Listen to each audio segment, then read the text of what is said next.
Hello friends, F ഗുരു മലയാളത്തിന്റെ പുതിയ ഒരു വീഡിയോയിലേക്ക് എല്ലാവർക്കും സ്വാഗതം. ഡിസംബറിലെ ക്രെഡിറ്റ് കാർഡ് മാറ്റങ്ങൾ. നിങ്ങളുടെ പോക്കറ്റിൽ എന്തു മാറ്റം വരും? ഡിസംബർ മാസത്തിൽ നിങ്ങളുടെ ക്രെഡിറ്റ് കാർഡ് ഉപയോഗം സംബന്ധിച്ച് ചില പ്രധാനപ്പെട്ട മാറ്റങ്ങൾ സംഭവിച്ചിരിക്കുന്നു.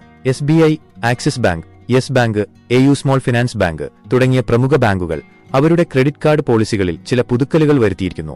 ഈ മാറ്റങ്ങൾ നിങ്ങളുടെ ക്രെഡിറ്റ് കാർഡ് ഉപയോഗിക്കുന്ന രീതിയിലും നിങ്ങളുടെ പണം എങ്ങനെ ചെലവഴിക്കുന്നു എന്നതിലും വലിയ സ്വാധീനം ചെലുത്തും. എന്തുകൊണ്ടാണ് ഈ മാറ്റങ്ങൾ? ബാങ്കുകൾ പലപ്പോഴും അവരുടെ ക്രെഡിറ്റ് കാർഡ് പോളിസികളിൽ മാറ്റങ്ങൾ വരുത്താറുണ്ട്. ഇതിന് പല കാരണങ്ങളുണ്ട്. പുതിയ ഉപഭോക്താക്കളെ ആകർഷിക്കാൻ പുതിയ ഓഫറുകളും സൗകര്യങ്ങളും വാഗ്ദാനം ചെയ്യുന്നതിലൂടെ പുതിയ ഉപഭോക്താക്കളെ ആകർഷിക്കുക എന്നതാണ് ഒരു പ്രധാന ലക്ഷ്യം. നിലവിലുള്ള ഉപഭോക്താക്കളെ നിലനിർത്താൻ നിലവിലുള്ള ഉപഭോക്താക്കൾക്ക് കൂടുതൽ മികച്ച സേവനങ്ങൾ നൽകുന്നതിലൂടെ അവരെ നിലനിർത്താൻ ബാങ്കുകൾ ശ്രമിക്കുന്നു. ബിസിനസ് മോഡൽ മെച്ചപ്പെടുത്താൻ മാറിക്കൊണ്ടിരിക്കുന്ന സാമ്പത്തിക സാഹചര്യങ്ങൾക്കനുസരിച്ച് ബിസിനസ് മോഡൽ മെച്ചപ്പെടുത്താൻ ഈ മാറ്റങ്ങൾ സഹായിക്കുന്നു. ഏതൊക്കെ മാറ്റങ്ങളാണുണ്ടായത്?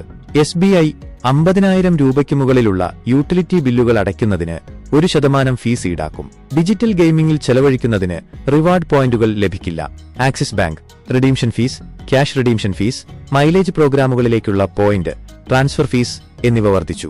യെസ് ബാങ്ക് ഫ്ലൈറ്റുകളിലും ഹോട്ടലുകളിലും ചെലവഴിക്കുന്നതിന് ലഭിക്കുന്ന റിവാർഡ് പോയിന്റുകൾ പരിമിതപ്പെടുത്തി. AU small finance bank ixigo AU credit കാർഡിന്റെ റിവാർഡ് പോയിന്റ് നയം പുതുക്കി. വിദ്യാഭ്യാസം, സർക്കാർ പേയ്മെന്റുകൾ, BBPS ഇടപാടുകൾ എന്നിവയിൽ നിന്ന് റിവാർഡ് പോയിന്റുകൾ ഒഴിവാക്കി. അന്തർദേശീയ ഇടപാടുകളിൽ റിവാർഡ് പോയിന്റുകൾ ലഭിക്കില്ല. യൂട്ടിലിറ്റി, ടെലികോം, ഇൻഷുറൻസ് പേയ്മെന്റുകൾക്ക് 100 രൂപയ്ക്ക് 1 പോയിന്റ് ലഭിക്കും. നിങ്ങൾ എന്തു ചെയ്യണം? ഈ മാറ്റങ്ങൾ നിങ്ങളുടെ ക്രെഡിറ്റ് കാർഡ് ഉപയോഗത്തെ എങ്ങനെ ബാധിക്കുമെന്ന് മനസ്സിലാക്കാൻ നിങ്ങളുടെ ബാങ്കിന്റെ വെബ്സൈറ്റ് അല്ലെങ്കിൽ ആപ്പ് പരിശോധിക്കുക. നിങ്ങൾക്ക് എന്തെങ്കിലും സംശയങ്ങളുണ്ടെങ്കിൽ നിങ്ങളുടെ ബാങ്കുമായി ബന്ധപ്പെടുക. മുന്നോട്ടുള്ള വഴി: നിങ്ങളുടെ ചെലവുകൾ പരിശോധിക്കുക. ഏതു തരത്തിലുള്ള ഇടപാടുകൾക്ക് റിവാർഡ് പോയിന്റുകൾ ലഭിക്കും എന്നത് പരിശോധിക്കുക. ബദൽ ഓപ്ഷനുകൾ പരിഗണിക്കുക. മറ്റ് ബാങ്കുകളുടെ ക്രെഡിറ്റ് കാർഡുകൾ പരിശോധിക്കുക. ബജറ്റ് പ്ലാൻ ചെയ്യുക. നിങ്ങളുടെ ചെലവുകൾ കുറയ്ക്കാനും ബജറ്റിൽ നിൽക്കാനും ശ്രമിക്കുക. പ്രധാന കാര്യങ്ങൾ: ഈ മാറ്റങ്ങൾ നിങ്ങളുടെ ക്രെഡിറ്റ് സ്കോറിനെ ബാധിക്കില്ല.